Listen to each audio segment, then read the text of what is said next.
Hello everyone. Today I thought I would do my top 11 favourite books because I've been reading a bit recently and I quite enjoy going into different stories and it's kind of seeing how different characters live and work, and it's just interesting how different authors write completely differently. So let's get on with that. The first book I have, which I'm still reading at the moment, is Fangirl by Rainbow Rowell. Yeah. And it's about a story of two twin sisters who go off to university. Kath is a bookworm and she likes writing fan fiction, and Ren's more outgoing and stuff. So the blurb is, Kath and Ren are identical twins and until recently they did absolutely everything together. Now they're off to university and Ren's decided she doesn't want to be one half of the pair anymore. She wants to dance, meet boys, go to parties and let loose. It's not so easy for Kath. She would rather bury herself in fan fiction she writes, where there's romance far intense than anything else she's experienced in real life.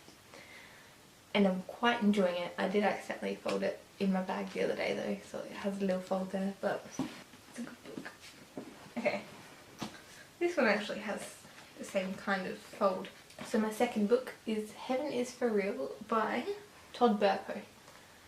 So it's about this little boy. So Colton Burpo, which is this little boy here, he had to go through surgery and the parents were told that he wouldn't have a chance of surviving, but he did. And during his surgery he actually went up to heaven, and so when he came back down he kept on explaining different things to his parents. So there was another little girl called Akine Kramaric, sorry if I pronounced that wrong, and she drew this picture and she had the kind of same experiences as him. And so he saw that picture and he said, yes, that's what he looks like. So they kind of saw the same visual thing. But it's a really interesting book and I think you should read it if you like astounding stories. It's a very good book. Third one I've got, Girl Online by Zoe Sugg. This was better than I thought it would be, to be honest. I don't know why, but most people should know what this one's about. So it's about a girl named Penny who has her blog called Girl Online, and she has like feelings about everything. She has anxiety and panic attacks, and it's just a really interesting story. I quite like that. I'm not good at describing books, by the way. This is one, I used to love these books when I was little, and I think we accidentally got this from the library and forgot to return it once, so they let us keep it. So it's The Famous Five. I was in love with this series. I would read it all the time.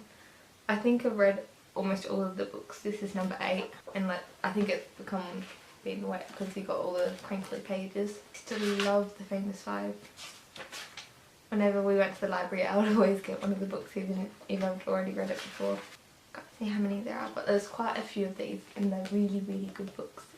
They're easy books, so when I was, like, they've got quite big writing, so they were good for when I was in year 7 and 8 and that, or even younger, but I still like reading them.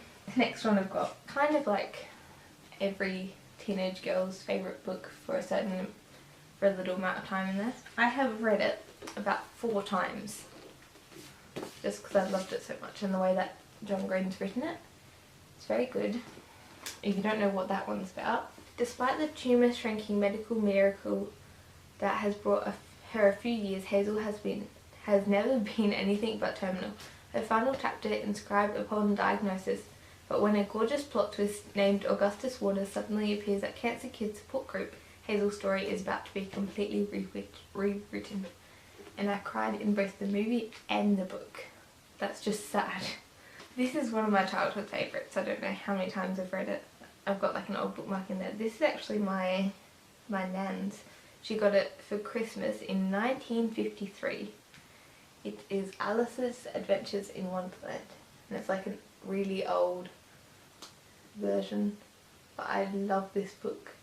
I love it more than watching the movie, but it had to be very delicate, and it's got like the old pictures in it as well. It's the best book. if you go to the shop nowadays, you probably won't get one as old as this. I'm guessing you might, but yeah, it's kind of falling apart a bit. I have to be very careful with that one.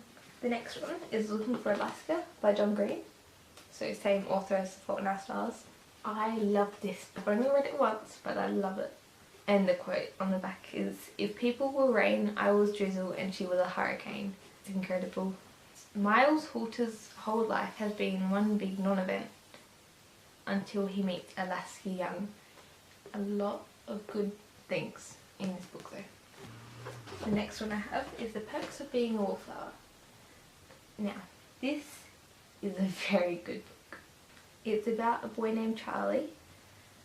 I'll just read the blurb. Charlie is not the biggest geek in high school, but he's by no means popular. Shy, introspective, intelligent, yet socially awkward. Charlie is a wallflower, standing on the threshold of his life, whilst watching everyone else live theirs.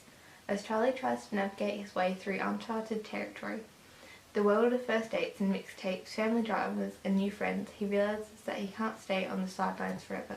There comes a time when you have to see what life looks like from the dance floor. And the start of it is actually incredible. Like, the whole thing, it's based in messages that he's, or not messages, in letters that he's sending to someone. So it's like, it has the date, and then it says, "Dear," and then it goes on. So the whole thing is based in that format, and it's incredible. So yeah, it's about Charlie finding his way through life. That sounds boring, but it's a really good book. Next one is Girl Online on Tour. So the second book by Zoe Kasag. I don't know if I like this one or the other one more. I have a feeling that I like this one because of the ending. All the endings are really good in books. I'm sorry, they just are. But this, again, is a really, really good book if you're looking for romance, craziness and stuff. Noah invites Penny on his European music tour. She can't wait to spend the time with her rock god-tastic boyfriend. And there's a lot of drama in it as well, which is interesting. And we've got two more left. So we've got All the Bright Places by Jennifer Niven. Oh, this book. I love this book. They meet on the ledge of the school bell tower and their story begins. It's only together that they can be themselves. But as Violet's world grows, Finch's begin to shrink. How far will Violet go to save the boy she has come to love? If you want to cry, read this book. If you want to feel a lot of emotion, read this book. So it goes from Finch's perspective to Violet's perspective. So you've got Violet and Finch. So you've got different perspectives the whole way through. You need to read this if you like reading books. It's a really, really good book. The last one, I think some of my friends might know that I love this book. I have also put a cover on it, that's why it sounds squeaky. I'm not even sorry. It's basically Denfield's whole YouTube story and their story before that, all in that. Look at that. It's thick. You get your money's worth. The starting page, all decorated. So basically it has stories of Denfield when they were younger. They've got fan fictions that they've made about themselves, going to Japan. They have got their fears, what happened in Vegas. My favourite page. I just like this drawing as well. It's very pretty. But if you are in the fandom or want to know more about these two people, these two gorgeous specimens, then I think you should go to denfieldshop.com and buy it, or your nearest store. There's the back. They're my top 11 favourite books at the moment. That will probably change though in the next couple of weeks.